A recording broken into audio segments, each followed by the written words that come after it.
시편 102편 12절부터 28절까지 말씀 함께 읽겠습니다. 여호와여, 주는 영원히 계시고 주에 대한 기억은 대대에 이르리이다. 주께서 일어나사 시온을 긍휼히 여기시리니 지금은 그에게 은혜를 베푸실 때라. 정한 기한이 다가옴이니이다. 주의 종들이 시온의 돌들을 즐거워하며 그의 티끌도 은혜를 받나이다. 이에 문나라가 여호와의 이름을 경외하며 이 땅의 모든 왕들이 주의 영광을 경외하리니 여호와께서 시온을 건설하시고 그의 영광 중에 나타나셨음이라. 여호와께서 빈궁한 자의 기도를 돌아보시며 그들의 기도를 멸시하지 아니하셨도다. 이 일이 장래 세대를 위하여 기록되리니 창조함을 받을 백성이 여호와를 찬양하리로다. 여호와께서 그의 높은 성소에서 굽어보시며 하늘에서 땅을 살펴보셨으니 이는 갇힌 자의 탄식을 들으시며 죽이기로 정한 자를 해방하사 여호와의 이름을 시온에서 그 영예를 예루살렘에서 선포하게 하려 하심이라. 그때 민족들과 나라들이 함께 모여 여호와를 섬기리로다. 그가 내 힘을 중도에 쇠약하게 하시며 내 날을 짧게 하셨도다. 나의 말이 나의 하나님이여, 나의 중년의 날을 데려가지 마옵소서. 주의 연대는 대대에 무궁하니이다.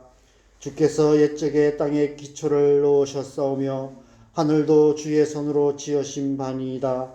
천지는 없어지느니와 주는 영존하시겠고 그것들은 다 옷같이 낡으리니 의복같이 바꾸시면 바뀌려니와 주는 한결같으시고 주의 연대는 무궁하리이다. 주의 종들의 자손은 항상 안전히 거주하고 그의 후손은 주 앞에 굳게 서리다 하였도다. 아멘. 어제 새벽에 우리는 기도하지 않는 이유에 대해서 함께 생각했습니다. 우리가 기도하지 않는 이유는 다른 이유가 없습니다. 절박하지 않기 때문입니다. 아니, 정확하게 말하면 우리 영혼의 절박한 상태를 보지 못하기 때문입니다. 육신의 안락함에 취해서 우리의 영혼이 절박하게 부르짖는 소리를 듣지 못하기 때문입니다. 우리 영혼은 뼈가 쑥같이 타고 있고 마음이 풀같이 시들고 말라버린 것 같고 살이 뼈에 붙은 채 고통 가운데 부르짖고 있지만 우리는 그 소리를 듣지 못합니다. 그래서 마치 아무 문제 없는 사람처럼 하나님의 도우심 없이도 잘 살고 있습니다. 신앙생활의 가장 위험한 상태가 바로 그런 상태입니다. 기도하지 않고도 잘 사는 상태가 신앙생활의 가장 위험한 상태입니다. 하나님께서 저와 여러분의 눈을 열어 우리 영혼의 절박함을 보게 하시기를 소망합니다. 그래서 하나님 앞에 나아가 절박하게 부르짖어 기도하는 저와 여러분 되기를 바랍니다.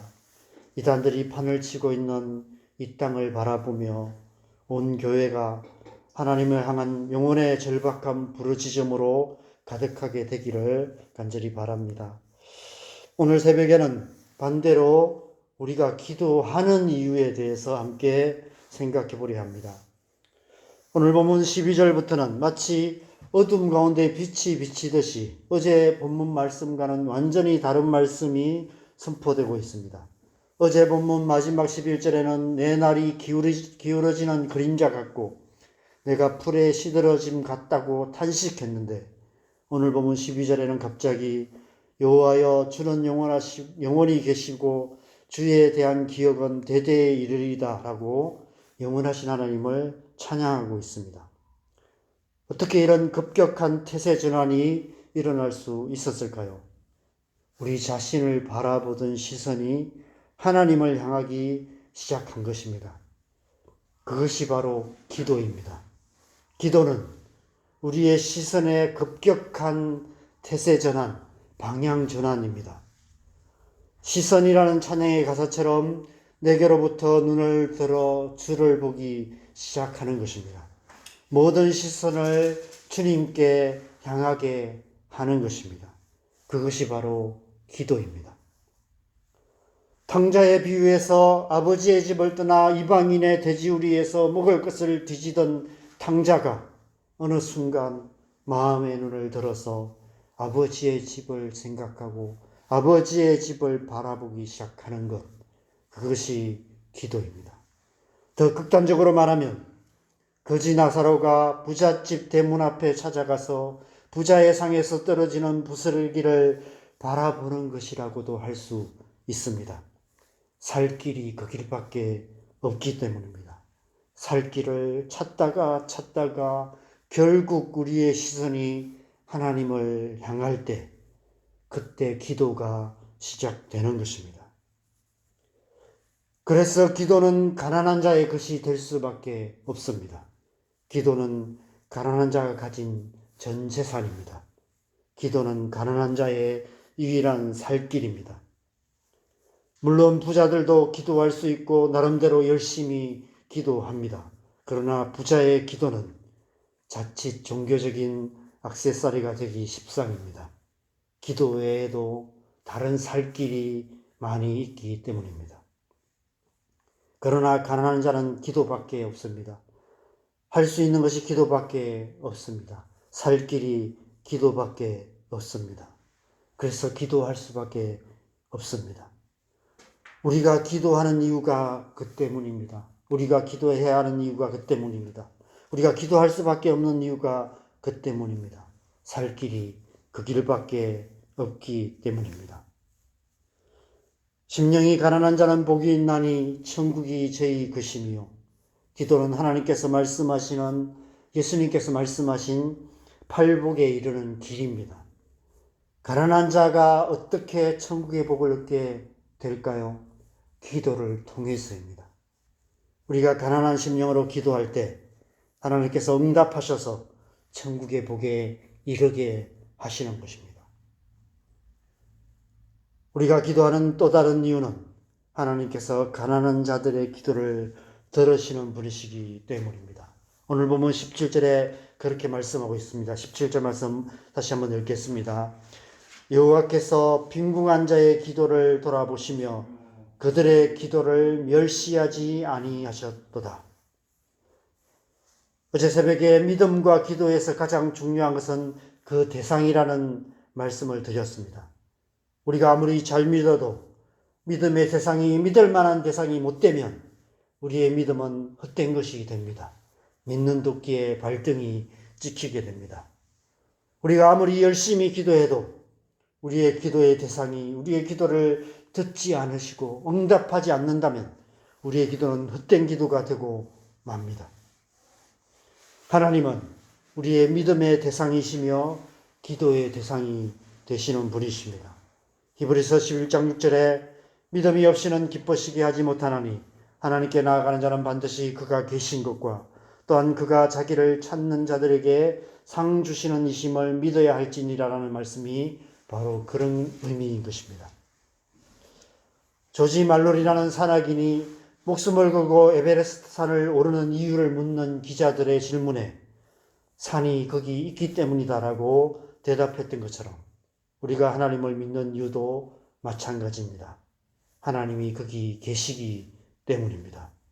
하나님께서 살아 계시기 때문입니다. 그렇지 않다면 우리의 믿음은 헛된 믿음이 되는 것입니다. 우리가 하나님께 기도하는 이유도 마찬가지입니다. 하나님께서 살아계신 분이실 뿐 아니라 우리의 기도를 들으시고 응답하시는 분이시기 때문입니다. 자기를 찾는 자들에게 상 주시는 분이시기 때문입니다. 하나님 그분의 어떠하심이 우리가 기도하는 이유가 되는 것입니다. 우리는 가난하지만 하나님은 한없이 부유하신 분이십니다. 하나님은 가난한 자들을 긍휼히 여기시며 한없는 은혜를 베푸시는 분이십니다. 13절에 주께서 일어나사 시온을 긍휼히 여기시리니 지금은 그에게 은혜를 베푸실 때라 정한 기한이 다가옴이니이다.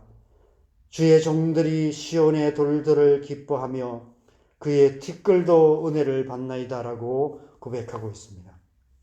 우리가 하나님의 긍휼을 의지하여 하나님의 은혜를 구할 때 부유하신 하나님께서 우리의 기도에 응답하셔서 은혜를 베푸신다라고 고백합니다. 그래서 티끌 같은 우리가 풍성한 은혜를 받아 누릴 수 있게 된다라고 고백하고 있는 것입니다.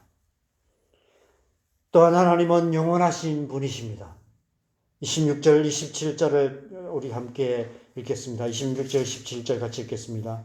천지는 없어지려니와 주는 영존하시겠고 그것들은 다 옷같이 낡으리니 의복같이 바꾸시면 바뀌려니와 주는 한결같으시고 주의 연대는 무궁하리이다. 영원하신 하나님께서 우리에게 궁극적으로 무엇을 주기 원하실까요? 영원한 생명을 주시기 원하십니다. 우리가 기도하는 이유가 그 때문입니다. 우리가 구해야 하는 궁극적인 은혜는 영원한 생명입니다. 하나님은 우리에게 영원한 생명을 주시기를 기뻐하시는 분이십니다. 그래서 자기 아들까지 아끼지 아니하시고 우리 모두를 위하여 기꺼이 내어 주신 것입니다. 자기 아들을 아끼지 아니하시고 우리 모든 사람을 위하여 내어 주시니가 어찌 그 아들과 함께 모든 것을 우리에게 주시지 아니하시겠습니까?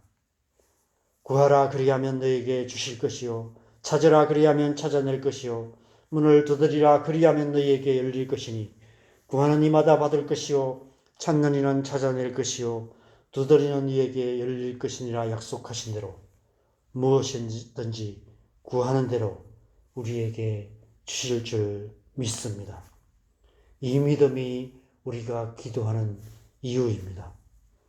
마지막 28절에 이렇게 선포하고 있습니다. 우리 마지막 28절 같이 읽겠습니다. 주의 종들의 자손은 항상 안전히 거주하고 그의 후손은 주 앞에 굳게 서리다 하였도다. 어떻게 이런 축복을 얻을 수 있습니까? 기도를 통해서입니다. 기도는 우리 자신을 넘어서 우리의 자손들, 우리의 후손들까지도 하나님의 복을 얻게 합니다. 그래서 우리는 우리의 자녀들, 우리의 다음 세대들을 위해서 더욱 간절하게, 더욱 절박하게 기도해야 하는 것입니다. 여러분, 이만하면 우리가 기도하는 이유로 충분하지 않겠습니까? 이만하면 우리가 기도하지 않을 이유가 없지 않겠습니까? 신앙생활에서 기도하지 않는 것만큼 어리석은 짓은 없는 것 같습니다. 날마다 기도로 사는 것이 슬기로운 신앙생활이라고 생각됩니다. 오늘 하루도 쉬지 말고 기도함으로 하나님의 복을 받는 슬기로운 신앙생활에 힘쓰시는 저와 여러분 되시기를 바랍니다. 기도를 통해서 하나님께서 우리에게 주시는 은혜 가운데 나아가고 기도를 통해서 우리의 가정과 우리의 자녀들 가운데 하나님의 복이 임하고 기도를 통해서 우리 사람 이 땅과 열방 가운데 하나님의 축복을 흘러가게 하는 축복의 통로 되시기를 주님의 이름으로 간절히 축원합니다. 우리 함께 기도하겠습니다. 우리가 절박하게 기도해야 될 이유는 우리는 가난한 자들이기 때문에 그렇습니다. 물질적으로가 아니라 영적으로 가난한 자들입니다.